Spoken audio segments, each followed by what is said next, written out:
चला नमस्कार मित्रांनो, आज आपण पाहूया क्वाड्रॅटिक इक्वेशन मधील 2.6 प्रॅक्टिस सेट 2.6. हा प्रॅक्टिस सेट 2.6 कशावर आधारित आहे? Application of quadratic equations. Applications म्हणजे काय की वर्ड्स प्रॉब्लेम्स असतात. तुम्हाला सेंटेन्स मध्ये काही सेंटेन्स दिलेले असतात, त्या सेंटेन्स तुम्हाला इक्वेशन मध्ये क्वाड्रॅटिक इक्वेशन मध्ये कन्व्हर्जन करून मग व्हॅल्यू काढून जे आपल्याला विचारलेलं आहे ते काढायचं असतं. पहा, फर्स्ट एक्झाम्पल काय आहे? The product of Pragati's age 2 years ago and 3 years hence is numerically 84. Find her present age असं म्हटलेलं आहे. मग आपल्याला फाइंड काय करायला लावलेलं आहे ते प्रथम आपण पाहणार आहोत. Find her present age. कोणाचं? प्रगतीचं प्रेझेंट एज. मग तेच सपोजिशन करूया. Suppose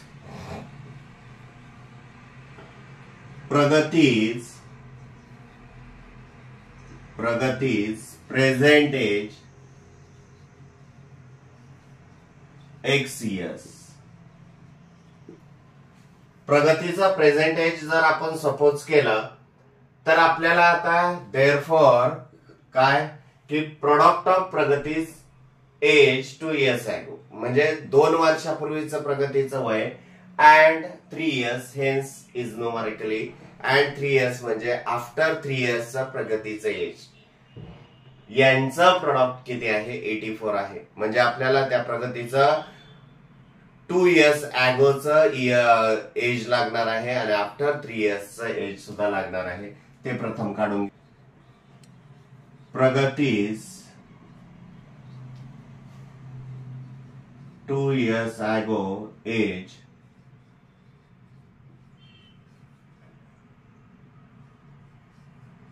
is equal to x minus 2 years. म्हणजे 2 वर्ष आधीचं म्हटल्यानंतर -2 आपण करणार आहोत आणि आफ्टर 3 years म्हणजे addition. Pragati's after 3 years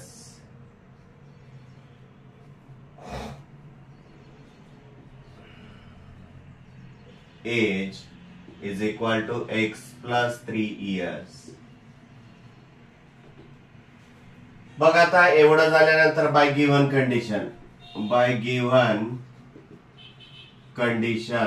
condition नुसार काय होत आहे लक्षात घ्या. Sorry. Product of Pragati's age 2 years ago and 3 years hence is numerically 84. म्हणजे 2 years अगोचं एज आणि आफ्टर 3 years अगोचं एज आफ्टर 3 yearsचं एज यांचं प्रोडक्ट किती आहे? 84 आहे. तेच आपण काय करणार आहोत आता न्यूमरिकली इथे इक्वेशन मध्ये कन्वर्ट करणार आहोत या सेंटेन्सचं. म्हणजेच x minus 2 into x plus 3 is equal to 84. Therefore काय करणार आहोत आता हे ब्रॅकेट सॉल्व्ह करून घेणार आहोत. फर्स्ट ब्रॅकेट मध्ये ईच टर्मने सेकंड ब्रॅकेटला मल्टिप्लाय करणार आहोत. x into x plus 3 minus 2 into x plus 3 is equal to 84. Therefore बाहेरील टर्मने ब्रॅकेट मधील ईच टर्मला मल्टिप्लाय करणार आहोत. x into x x square plus 3x minus 2x minus 6 minus 84 is equal to 0. पलीकडचे -84 सुद्धा अलीकडे आणलेले आहेत. Therefore x square plus 3x minus 2x plus x and minus 6 minus 84 minus 90 is equal to 0. आता आपल्याला quadratic equation मिळालेलं आहे. हे quadratic equation तुम्ही कोणत्याही मेथडने सोडू शकता. क्वाड्रॅटिक इक्वेशन सॉल्व्ह करण्याच्या आपण 3 मेथड्स बघितलेल्या आहेत. कोणकोणत्या बघितलेल्या आहेत? Factorisation method, computing square method आणि फॉर्म्युला मेथड. तुम्हाला ज्या मेथडने सोडवता येईल त्या मेथडचा वापर करून तुम्ही इथे सोडवू शकता. मग देअरफॉर काय होणार आहे? फॅक्टरायझेशन जर मेथडने सोडवलं तर -90 चे असे फॅक्टर पडणार आहोत की त्या फॅक्टरची सबट्रॅक्शन ही +1 आली पाहिजे. मग किती? 10 9 जा 90 आणि इकडे प्लस इकडे minus. Therefore x square plus x च्या ऐवजी आपल्याला काय लिहायला लागेल 10x minus 9x minus 90 is equal to 0.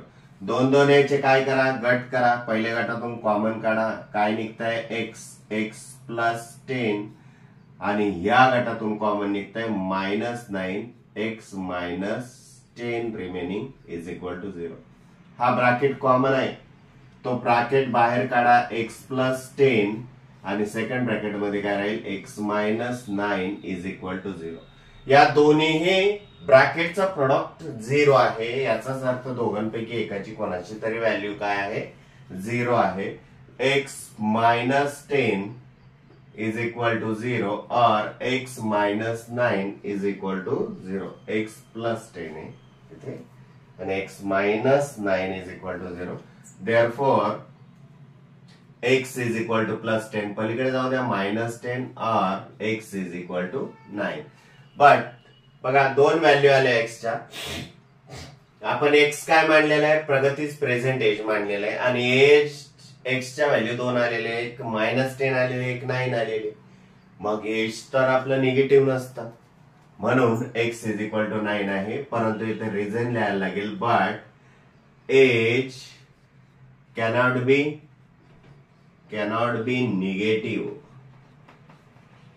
negative. Therefore x is equal to 9. Therefore Pragati's present age is 9 years. अशा पद्धतीने आपण आन्सर लिहिणार. आता पाहूया सेकंड एक्झाम्पल, त्यामधलाच. The sum of square of two consecutive even natural numbers is 244. Find the numbers असं म्हटलेलं आहे. नेहमी लक्षात ठेवा, जे फाइंड करायला लावलेलं आहे ना तेच आपल्याला सपोज करायचं आहे. परंतु इथे कोणते नंबर्स म्हटलंय, the sum of the square of two consecutive even numbers. Even natural numbers. Natural numbers काय आहेत, 1 2 3 4 5 अप टू इन्फिनिटी. परंतु इथे तुम्हाला इव्हन नॅचरल नंबर्स असं म्हटलेलं आहे. इव्हन नॅचरल नंबर्स कोणते येणार, 2 4 6 8 डॉट डॉट डॉट. बरोबर की नाही. मग हे इव्हन नॅचरल नंबर्स आले. Two consecutive even natural numbers. Consecutive म्हणजे काय, एका मागे एक क्रमागत. मग क्रमागत म्हटलं पहिली 2 आहे, मग पुढची कशी येते, या 2 मध्ये 2 मिळवले की पुढची कॉन्झिक्युटिव्ह टर्म येते. म्हणजेच आपल्याला जर पहिली एक्स जर आपण सपोज केली तर दुसरी कोणती येणार आहे, एक्स प्लस 2 येणार आहे. म्हणून आपण इथे सपोज करूया, suppose 2 consecutive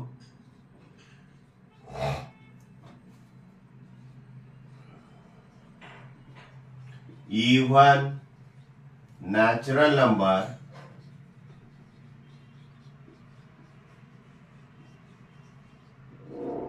are x and x plus 2. ह्या दोन इव्हन नॅचरल नंबर आपण सपोज केलेले आहेत by given condition.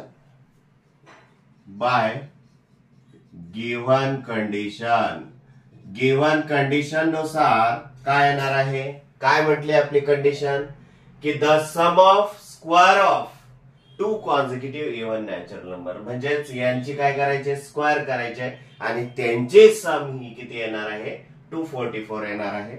Therefore x square plus x plus 2 square is equal to what, 244. Equation मध्ये कन्वर्ट केलेलं आहे. हेच नवीन आहे या वर्ड प्रॉब्लेम मध्ये किंवा ऍप्लिकेशन मध्ये. फक्त सेंटेन्स वरून इक्वेशन कसं तयार करायचं हेच नवीन आहे. बाकीचं सर्व पाठीमागे झालेलं आहे तेच रिपीट करायचं आहे. बघा, सिम्प्लिफाय करा. Therefore x square plus हा ब्रॅकेट कसा सॉल्व्ह करणार, a plus b bracket square is equal to a square plus 2ab plus b square. हा एक्सपान्शन फॉर्म्युला यूज करून x square plus 4x plus 4 is equal to 244. Therefore x square plus x square 2x square plus 4x plus 4 minus 240 is equal to 0. Therefore 2x square plus 4x plus 4 minus 244 -240 is equal to 0. मग अशा पद्धतीनं हे बघा हे equation आलेलं आहे. याला आणखी रेड्यूस फॉर्म मध्ये कन्वर्ट करू शकतो आपण. 2 ने इच टर्मला डिवाइड करा. देअरफॉर काय येणार आहे, x² plus 2x minus 120 is equal to 0. आता हे क्वाड्रॅटिक इक्वेशन आलेले आहे. याचे फॅक्टर कसे पाडायचे आहेत बघा. थर्ड टर्मचे असे फॅक्टर का पाडा की त्यांची सबट्रॅक्शन ही मिडल टर्मचा कोएफिशियंट आला पाहिजे. म्हणजे -120 चे असे फॅक्टर पाडायचे की त्यांची सबट्रॅक्शन ही +2 आली पाहिजे. 12 10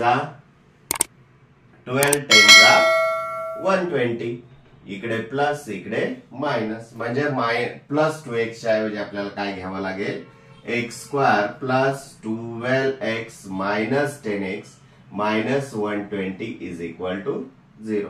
2 याचे गट पाडा. पहिल्या गटातून काय कॉमन निघेल, x प्लस 12. या गटातून काय कॉमन निघतं, -10 कॉमन निघतो. x plus 12 is equal to 0. दोन्हीकडे हा गट काय आहे, कॉमन आहे, तो बाहेर घ्या. x plus 12 second bracket x minus 10 is equal to 0. दोघांचं मल्टिप्लिकेशन 0 आहे. याचाच अर्थ दोघांपैकी एकाची कोणाची तरी किंमत काय आहे, 0 आहे. Therefore x plus 12 is equal to 0 और x minus 10 is equal to 0. Therefore x is equal to -12 और x is equal to 10. x च्या 2 व्हॅल्यू आली. x काय म्हणलंय आपण, इव्हन नॅचरल नंबर मानलेला आहे. नॅचरल नंबर निगेटिव्ह नसतो तुम्हाला माहिती, बट नॅचरल नंबर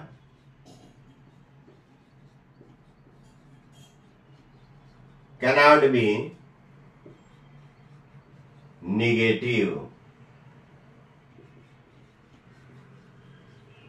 निगेटिव्ह असतो का नॅचरल नंबर, नाही. मग therefore x is equal to 10. Therefore 2 consecutive terms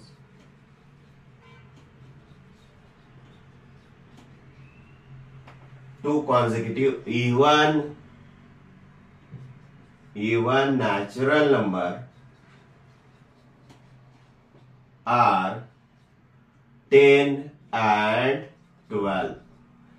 x plus 2 म्हणजेच 10 प्लस 2 12. आता पाहणार आहोत आपण third example. In orchard of Mr. Madhusudan there are 150 orange trees. The number of trees in each row is 5 more than that in each column. Find the number of trees in each row and column with help of the following chart असं म्हटलंय. प्रथम काय suppose करायचंय, the number of trees in each column is x. Suppose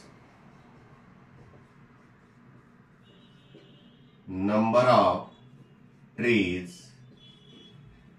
in column, each column is equal to x. The number of trees in each row, number of trees in each row is equal to काय होईल, तुम्हाला काय म्हटलंय, there are 150 orange trees. The number of trees in each row is, row मधले एका row मधले trees किती आहेत, 5 more than in each column. आता each column मध्ये ट्रीज किती आहेत, x आहेत, आणि याच्यापेक्षा 5 मोर आहेत कुठे, रो मध्ये. म्हटल्यानंतर x प्लस 5 मिळणार आहे. त्यानंतर total number of trees, therefore total number of trees किती येतील रे, याच्यानुसार किती येतील तुम्हाला माहितीये. एका रो मध्ये एवढ्या ट्रीज असतील सपोज, आणि कॉलम किती असतील, कॉलम एवढ्या असतील, 1 2 3 4 5 6 7 8 अशा पद्धतीनं हा 8 कॉलम आहेत, आणि रो किती आहेत, 4 आहेत. असं जर आपण 4 आहेत असं जर आपण म्हटलं तर टोटल ट्रीज कशा काढणार, रो कॉलम किती 8 आहे आणि रोज किती आहेत, 4 आहे. मग आपण काय करतो यांचं प्रोडक्ट करतो टोटल ट्रीज काढण्यासाठी. तसंच हे एक्झाम्पल आहे. टोटल नंबर ऑफ ट्रीज, रोज दिलेले आहेत तुम्हाला, कॉलम दिलेले आहेत, म्हणजे एक्स इंटू एक्स प्लस 5 येणार आहे. बट इथे काउंटिंग केलेलं आहे की टोटल ऑरेंज ट्रीज किती आहेत, 150 आहेत. Total orange trees is 150. मग therefore total number of trees is equal to 150 by given condition. Total number of trees किती आहेत, 150. परंतु टोटल नंबर ऑफ ट्रीज आपल्या रोज आणि कॉलम नुसार काय आलेलं आहे, x in bracket x plus 5 is equal to म्हणजेच 150. आणि मग सिम्प्लिफाय करून घ्या, एक्स च्या आतमध्ये मल्टिप्लाय करा, x square plus 5x minus 150 is equal to 0. 150 अलीकडे आले. हे झालं क्वाड्रॅटिक इक्वेशन.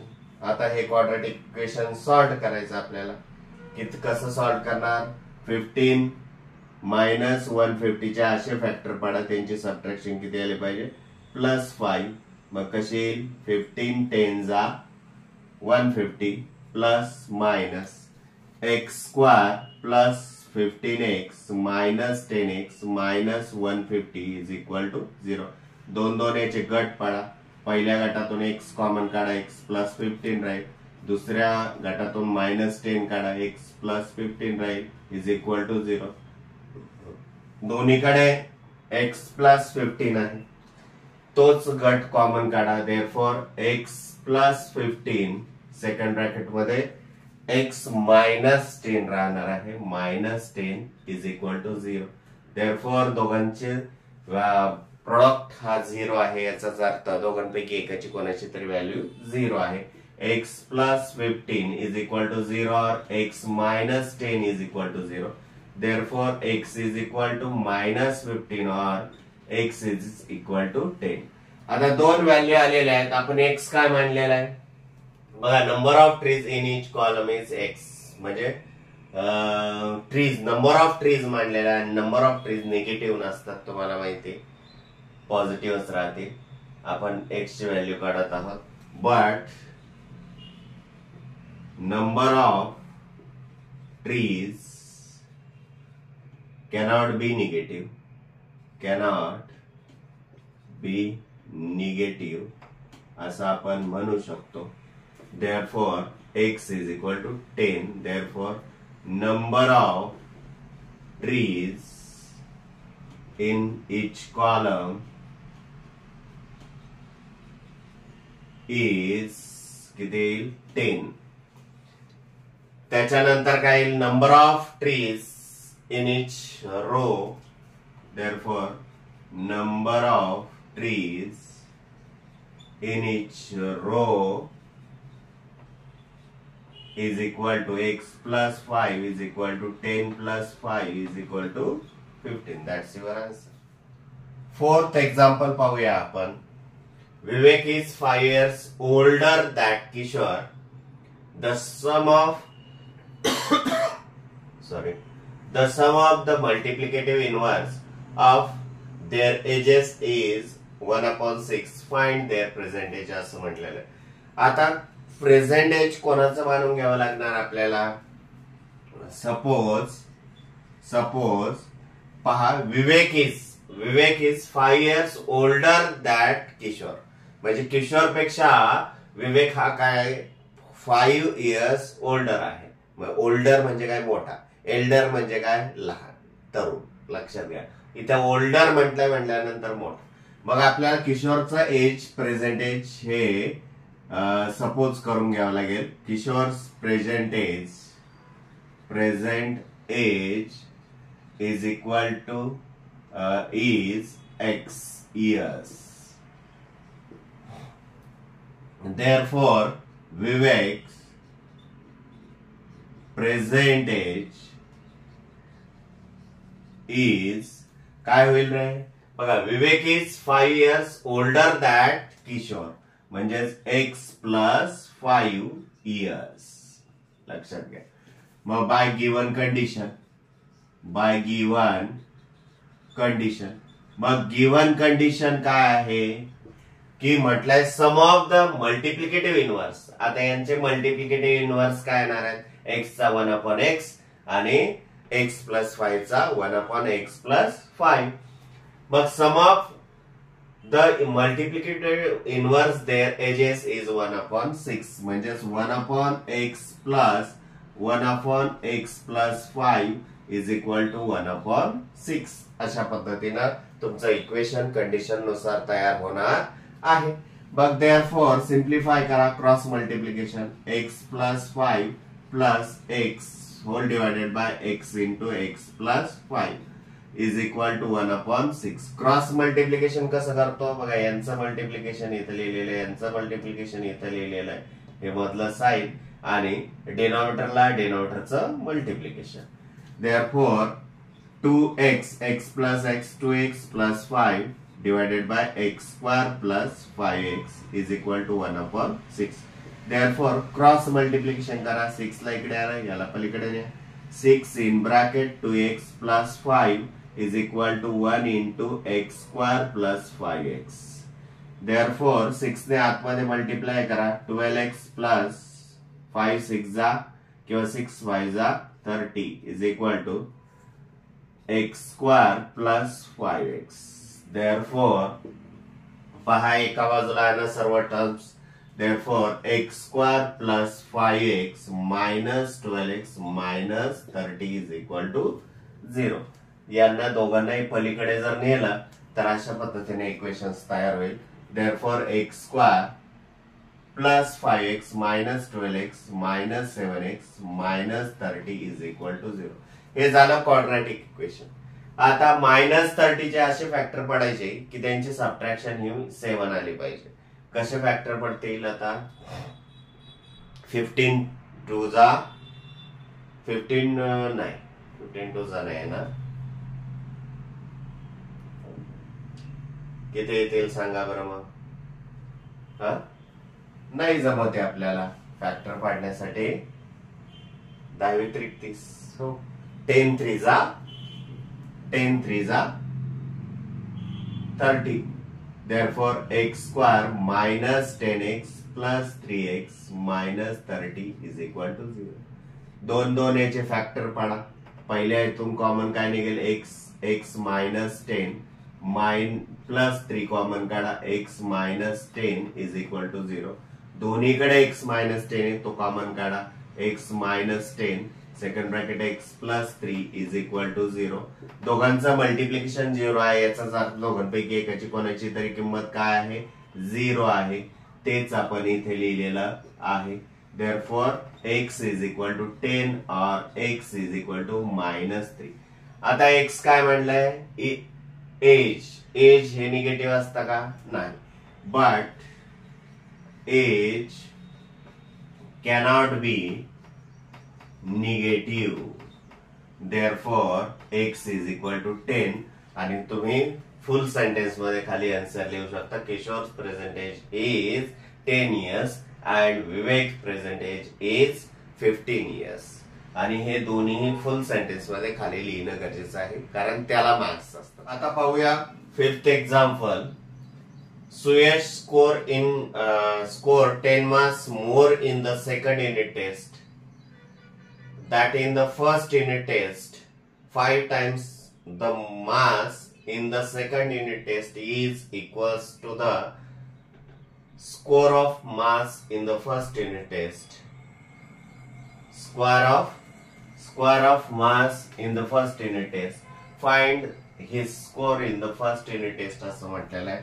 मग जे फाइंड करायला लावलेलं आहे तेच सपोज करून घेऊया. Suppose Suyash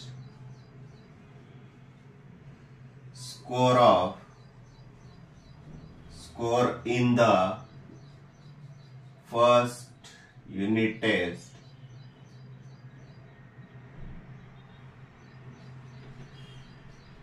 is x.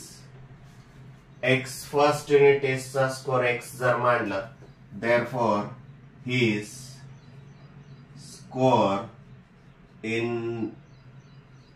the second unit test unit test second unit टेस्टचा स्कोर काय होईल त्याचा काय म्हटलंय Suyash score 10 marks more in the second unit test that in the first unit test. म्हणजे सुयशचा फर्स्ट युनिट टेस्ट पेक्षा 10 मार्क्स मोर मिळालेले आहेत कुठे सेकंड युनिट टेस्टला. म्हटल्यावर फर्स्ट युनिट टेस्टचे एक्स आणि सेकंड युनिट टेस्टला त्याच्यापेक्षा 10 मोर मार्क्स मिळाले म्हणून x plus 10 by given condition. आता बाय गिव्हन कंडिशन कंडिशन काय आहे त्याच्यानंतरचं सेंटेन्स बघा. 5 times the mass in the second unit test is equals to the म्हणजे 5 times the mass in the second unit test. Second unit टेस्टचे marks किती आहेत x plus 10 याच्या 5 times is equals to the काय म्हटलं is equals to the square of marks in the first unit test. Square of marks in the first unit test म्हणजे first unit टेस्टचे x आहे त्याचा square म्हणजे x square. Therefore मग काय simplify करा 5x plus 50 is equal to x square. Therefore x square plus चे minus होतील minus 5x minus 50 is equal to 0. मग आता आपल्याला मायनस 50 चे असे फॅक्टर पडा की त्या फॅक्टरची सबट्रॅक्शन ही किती आली पाहिजे 5 आली पाहिजे.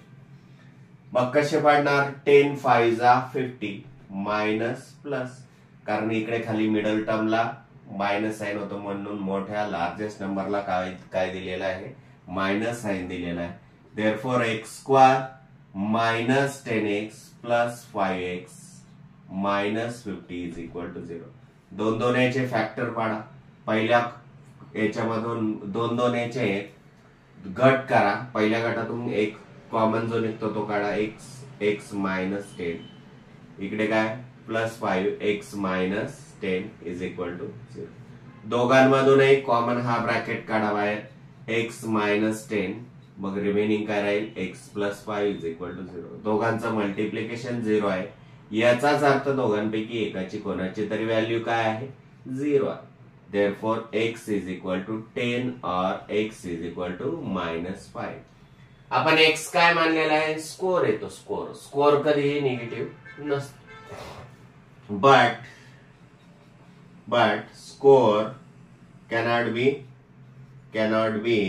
निगेटिव्ह. आपल्याकडे तरी नसतो स्पर्धा परीक्षेचा असतो पण आता आपल्या पुरतं मर्यादित आहे म्हणून आपण असं म्हणू शकतो score cannot be negative. Therefore x is equal to what 10 आणि x काय मानलेला आपण फर्स्ट युनिट मधला सुयशचा score. Therefore score Suyash score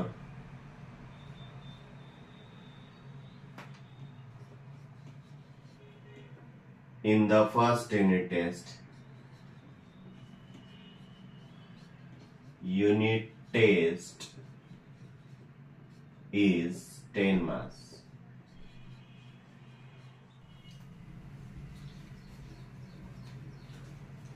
sixth example पाहूया आता. सिक्स्थ एक्झाम्पल काय आहे mister Kasam runs a small business of making earthen pots. He makes certain number of pots on daily basis. म्हणजे काही फिक्स काय करतोय पॉट्स बनवतोय डेली बेसिसवर. Production cost of each pots is 40 rupees more than 10 times total number of pots he makes in one day. If production cost of all pots per day is 600 rupees, find production cost of one pots and number of pots he makes per day. मग आपण काय suppose करू शकतो इथे बघा हे second sentence काय म्हटलेलं आहे production cost of each pots is 40 more than 10 times total number of pots he makes in one day. मग तो किती पॉट्स वन डे ला बनवतो हे आपण सपोजिशन करणार आहोत. म्हणजेच आपल्याला प्रत्येक याची प्रोडक्शन कॉस्ट कळेल, कारण प्रोडक्शन कॉस्ट काय आहे 40 more than 10 times total number of pots he making in one day. Suppose Mr. Kasam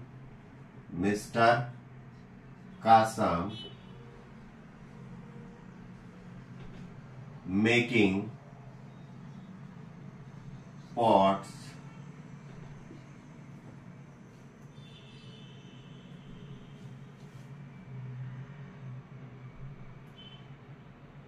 आपल्याला काय म्हणता येईल इथे Mr Kasam total number of असं म्हणा total number of Mr Kasam making pots in one day is x.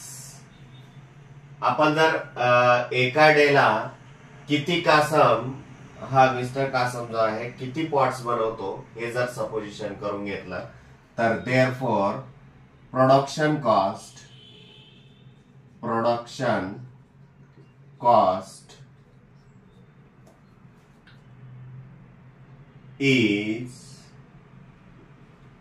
One pot किंवा production cost of one pot is काय होईल इक्वल टू किंवा इज काय होईल आपल्याला काय म्हटलंय production cost of each pot is 40 more than 10 times of number of pots he makes in one day. मग एका वन डे ला किती पॉट्स बनवते एक्स त्याच्या 10 टाइम्स प्लस मोर किती आहे 40 म्हटल्यानंतर 10 times of number of pots plus 40 एवढी कॉस्ट काय असेल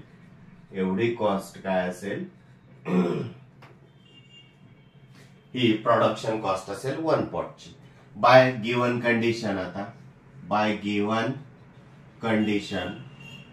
कंडिशन काय आहे गिवन पा if production cost of all pots per day is 600. आता पर डे ला किती पॉट्स बनवते एक्स बनवते आणि एका पॉट्सची व्हॅल्यू किती आहे 10x plus 40 रुपीज. देअरफॉर मग एका पॉटची व्हॅल्यू 10x plus 40 आणि एकूण पॉट्स आहेत x यांची व्हॅल्यू म्हणजेच किती आहे 600. किती आहे 600. अशा पद्धतीने तुमचं इक्वेशन तयार होणार आहे. कारण इथे काय म्हटलेलं आहे तुम्हाला नीट लक्षात घ्या production cost of all pots per day is 600. आता तुम्हाला माहिती पॉट्स पर डे ला किती बनतात एक्स बनतात. एका पॉट्सची व्हॅल्यू एवढी आहे तर एक्स पॉट्सची व्हॅल्यू किती असेल 600 आहे म्हणून x into 10x plus 40 is equal to 600 होईल. सिम्प्लिफाय करा 10x square plus 40x minus 600 is equal to 0.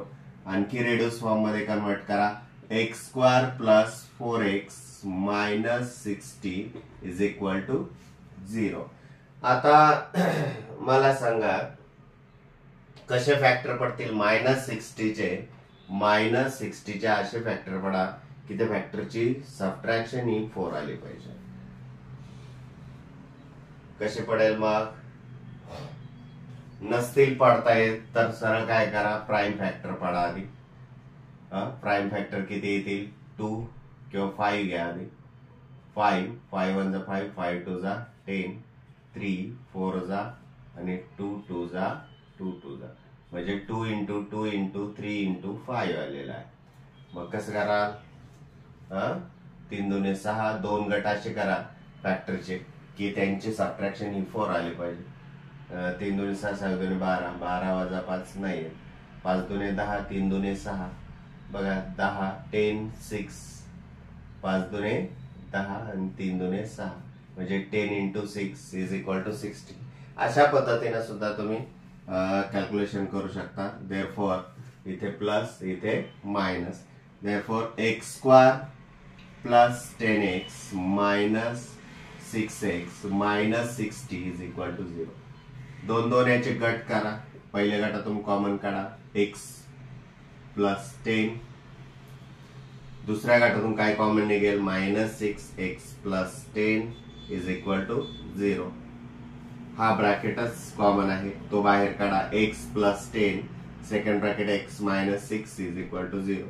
Therefore दोघांचा प्रोडक्शन 0 आहे. याचा अर्थ दोघांपैकी एकाची व्हॅल्यू कोणाची तरी काय आहे, 0 आहे. Therefore x is equal to -10 और x इज इक्वल टू 6. आता तुमची x ची व्हॅल्यू किती आलेली आहे, -10 आणि एकाची व्हॅल्यू किती आलेली आहे, 6 आलेली आहे. आपण x काय मांडलेला आहे, pots, number of pots. Number of pots हे निगेटिव्ह नसतात, म्हणून इथे काय लिहिणार आहोत, but number of pots cannot be sorry negative. Therefore x is equal to 6. म्हणजे नंबर ऑफ पॉट्स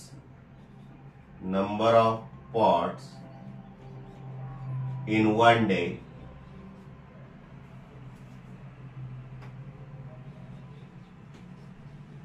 is 6 असं आपल्याला म्हणता येईल. अँड आणखी काय विचारलंय की find production cost of one pot, number of pots and number of pots in making per day. number of pots in one day इथे 6 आलेला आहे. आता therefore production cost of one pot is equal to 10x plus 40 is equal to 10 into 6 plus 40 is equal to 60 plus 40 is equal to 100. अशा पद्धतीने आपला answer आलेला. 7th example पाहूया. Pratik travels by boat 36 kilometre downstream and back in 8 hours. If the speed of the boat in still water is 12 kilometer per hour. म्हणजेच आपल्याला काय म्हटलंय, the speed of the boat in steel water. Steel water म्हणजे काय की संथ पाण्यातील वेग इज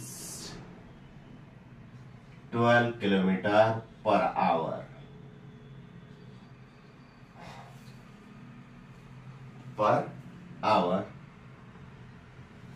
म्हणजे स्टेबल पाणी जे आहे, संथ पाण्यातील आपल्याला स्पीड, स्टील वॉटर थांबलेलं पाणी जे आहे त्याचं त्यावेळेचं स्पीड बोटीचं काय आहे, किंवा स्टील वॉटर म्हणजे पाण्याचा वेग असं म्हणायचं.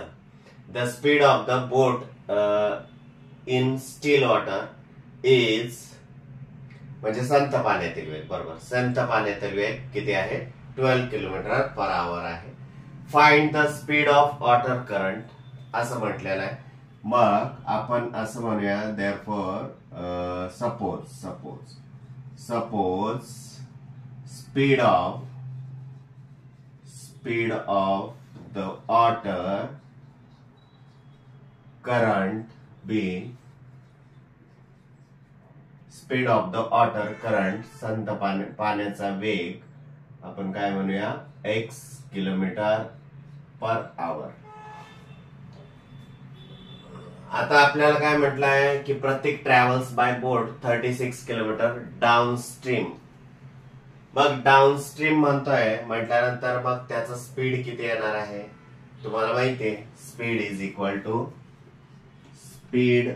Equal to distance upon time.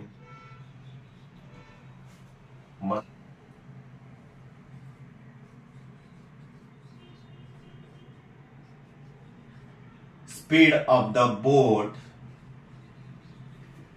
in still water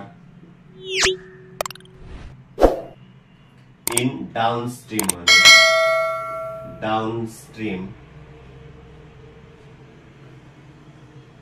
is equal to speed of the boat in downstream. Downstream मध्ये स्पीड किती होणार आहे? तुम्हाला करंट वॉटरचं स्पीड किती आहे? x kilometre per hour. आणि बोटीचं स्पीड किती आहे वॉटरचं? 12. म्हणून काय होणार आहे? x प्लस 12 किलोमीटर पर आवर. किलोमीटर पर आवर. पहा काय म्हटलंय? Speed of the boat in steel water. संत पाण्यातील बोटीचा वेग किती आहे? 12 किलोमीटर पर आवर. आणि speed of the water current म्हणजे वॉटरचा स्पीड किती आहे डाऊनस्ट्रीमला? x. म्हणून आपल्याला काय बोटीचं डाऊनस्ट्रीमचं स्पीड कसं काढणार? आपण वॉटरचं current speed plus still water मधील बोटीचं स्पीड. आता तेच जर स्पीड अपवर्ड जर असेल, speed of the boat in upwards upstream असं म्हणूया. अपस्ट्रीम जर म्हटलं तर काय येणार आहे? स्पीड इज इक्वल टू काय येणार आहे?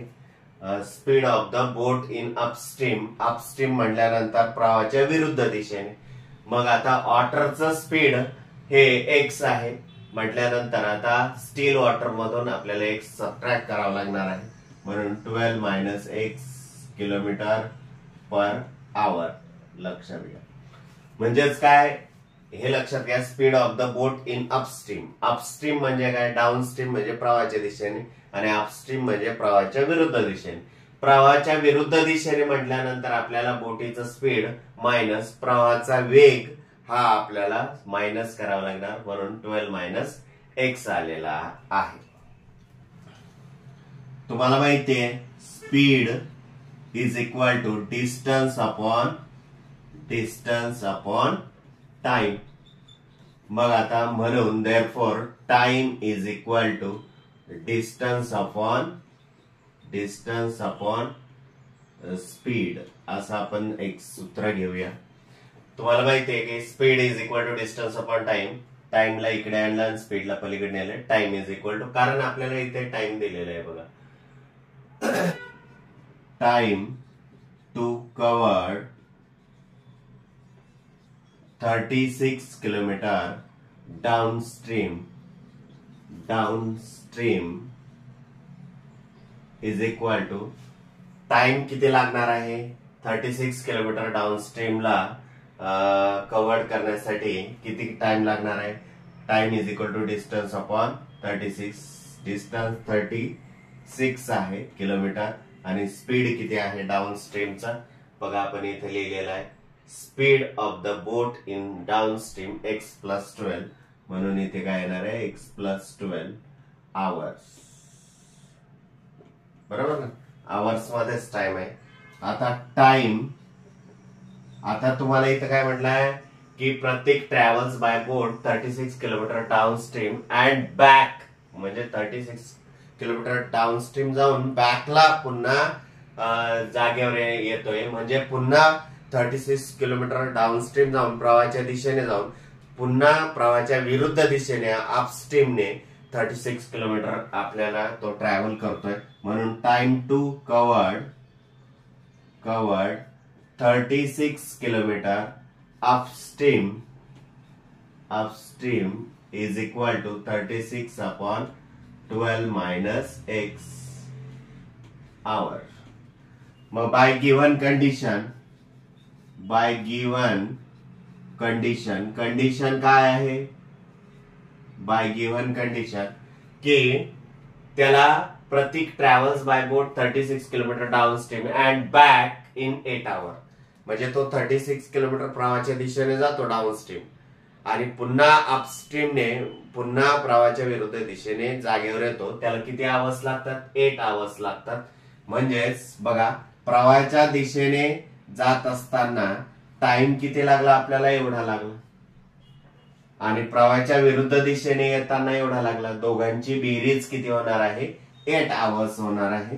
म्हणून इथे लिहा 36 upon x plus 12 plus 36 upon 12 minus x is equal to 8 hours. Simplify करा. सिम्प्लिफाय जर केलं तर काय येणार आहे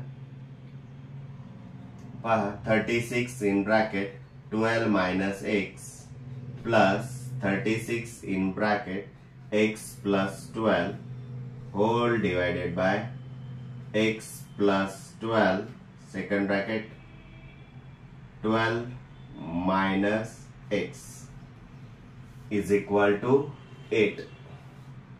मग पुढे काय येणार आहे, दोघांमध्ये 36 आहे ते कॉमन घ्या.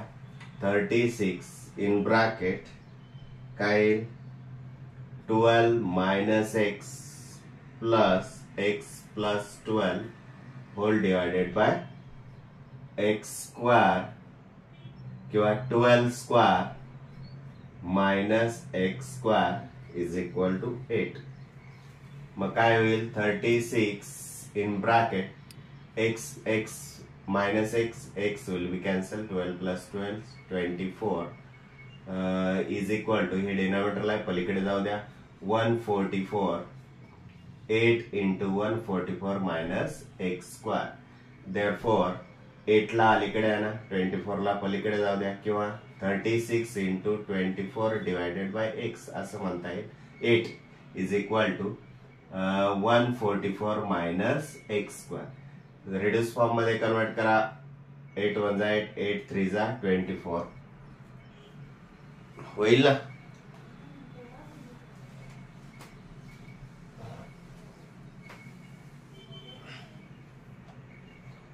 तर therefore 36 into 3 is equal to 144 minus x square. Therefore यांचं मल्टिप्लिकेशन 3 6 जा 18 कॅरी 1 3 3 जा 9 and 1 10 minus 144 is equal to x square. किंवा काय करा 108 is equal to 144 minus x square. x square ला अलीकडे आणा आणि 144 minus 108 करा. मग पुढे काय होणार आहे पहा. मग x square is equal to 144 मधून 108 गेले किती राहिले 36. taking square root on both side x is equal to 6. x ची व्हॅल्यू 6 झाली. x काय मांडलेला आहे आपण the speed of the water current be x kilometre per आवर. मग आपल्याला काढायला काय लावलेलं आहे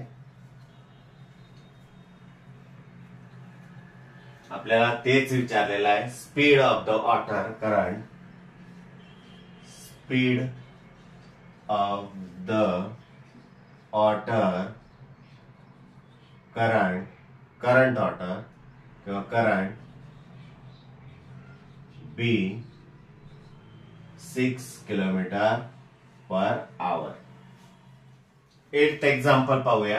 काय Pinto takes 6 days more to complete the certain work than Nishu. Together they finish the work in 4 days. How many days would each take to complete that work? प्रत्येकाला how many days प्रत्येकाला किती days लागतील ते आपल्याला इथे विचारलेलं आहे. Suppose प्रत्येकाला इंडिव्हिज्युअल ते वर्क कंप्लीट करण्यासाठी किती डेज लागतील हे विचारलेलं आहे. Pinto takes 6 days more to complete a certain work than Nishu. मग निशू पेक्षा 6 डेज पिंटूला जास्त लागतात. म्हणजेच आपण निशूला किती डेज लागतात ते इथे लिहूया. निशू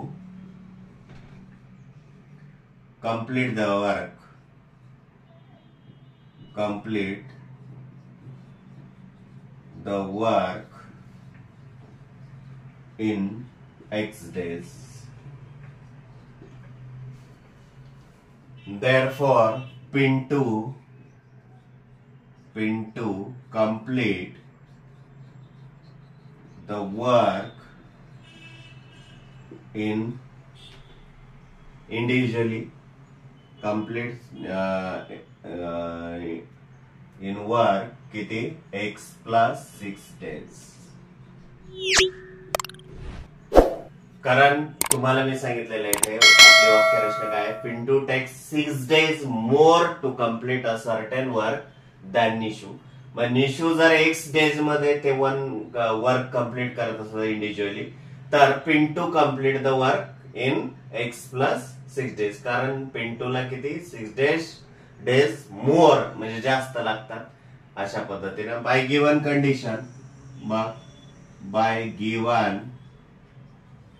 कंडिशन किंवा कंडिशन लिहिण्यापेक्षा आधी काय करूया, किती 1 days मध्ये किती वर्क कंप्लीट होईल ते प्रथम काढून घेऊया.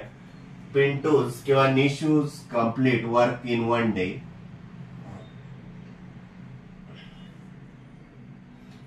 बघा, एक वर्क X days मध्ये कंप्लीट करताय म्हटल्यानंतर 1 day ला किती वर्क कंप्लीट होईल, एका वर्क पैकी X ला X ने डेज ने भागा. म्हणजेच देअरफॉर निशू कंप्लीट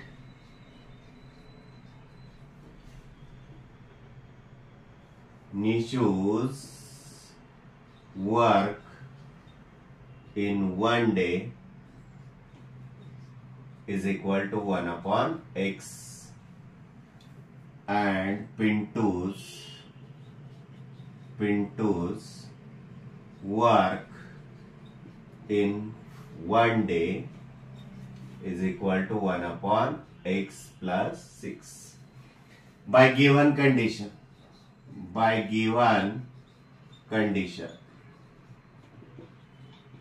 मग कंडिशनचा जर विचार केला तर पुढे काय म्हटलंय, together they finish the work in 4 days.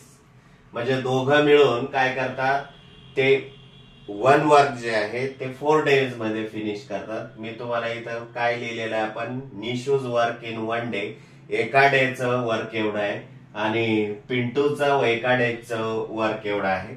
4 days मध्ये दोघीही मिळून काय करतात ते वर्क कंप्लीट करतात, एक वर्क कंप्लीट करतात. बघा, दोघांचं एका डेजचं वर्क एवढं होईल वर्क, आणि 4 days एका दिवसाचं वर्क एवढं आहे.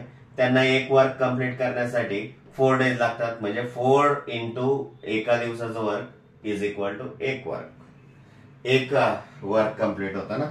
मग याला 4 ला तिकडे डिवाइडला जाऊ द्या, म्हणजेच काय होईल, 1 upon X plus 1 upon X plus 6 is equal to 1 upon 4. किंवा 4 मल्टिप्लायला राहिला तरी चालेल.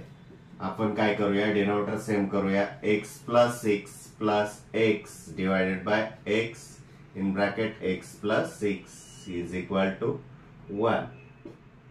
Therefore 4 in bracket 2x plus 6, आणि हे पलीकडे जाऊ द्या, x in bracket x plus 6, कारण ते डिनॉमिनेटरला आहे म्हणून. देअरफॉर 4 ने आतमध्ये मल्टिप्लाय करा, 4 2 8x plus 24 is equal to x square plus 6x. या दोघांनाही पलीकडे जाऊ द्या. Therefore x square plus 6x minus 8x minus 24 is equal to 0. आता क्वाड्रॅटिक इक्वेशन तयार झालेलं आहे. पहा कोणता, x square plus 6x minus 8x minus 2x minus 24 is equal to 0. आता -24 चे असे फॅक्टर पडा की त्यांची सबट्रॅक्शन, त्या फॅक्टरची सबट्रॅक्शन ही 2 आली पाहिजे. 6 चौक 24, 6 4 24. Therefore x square minus 6x plus 4x minus 24 is equal to 0. Therefore दोन याचे गट करा. पहिल्या गटातून x कॉमन निघेल, x minus 6 प्लस 4 बाहेर काढा, x minus 6 is equal to 0. Therefore x minus 6 second bracket x plus 4 is equal to 0. Therefore x minus 6 is equal to 0 or x plus 4 is equal to 0. Therefore x is equal to 6 or x is equal to minus 4. आता x च्या value 6 आणि -4 आले. That x is equal to काय, days आहे, आणि days कधीच negative नसतात. But days cannot be negative, therefore x is equal to 6. आणि म्हणून आपण Nishu complete the work in x days. Nishu complete the work in 6 days, and Pintu complete the work individually, one work in 6 plus किती आहे 6 is equal to 12 days. Ninth example पाहणार आहोत आपण. If 460 is divided by a natural number, the quotient is 6 more than 5 times the divisor. म्हणजेच question दिलेला आहे आपल्याला. इथे question is 6 more than 5 times the divisor असं म्हटलेलं आहे. and remainder is 1. Find the question and divisor. आपल्याला इथे काय सपोज करून घ्यावं लागणार आहे, कारण question is 6 more than 5 times the divisor असं म्हटलेलं आहे. म्हणून सपोज डिवायझर इज x असं आपण सपोज जर करून घेतलं तर therefore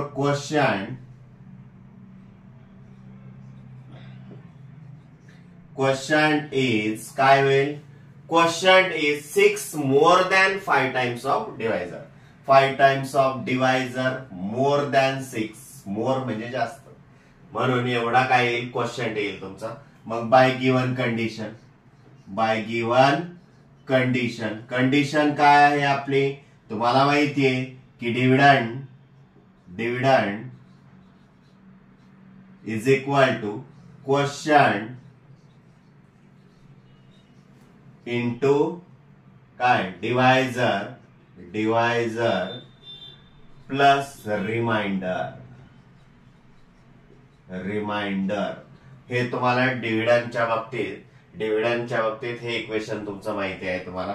मग डिव्हिडंड इज इक्वल टू काय की 460 याला डिवाइड केलंय is equal to quotient 5x plus 6 into divisor x plus remainder 1. Therefore simplify करा. 460 is equal to 5x square plus 6x plus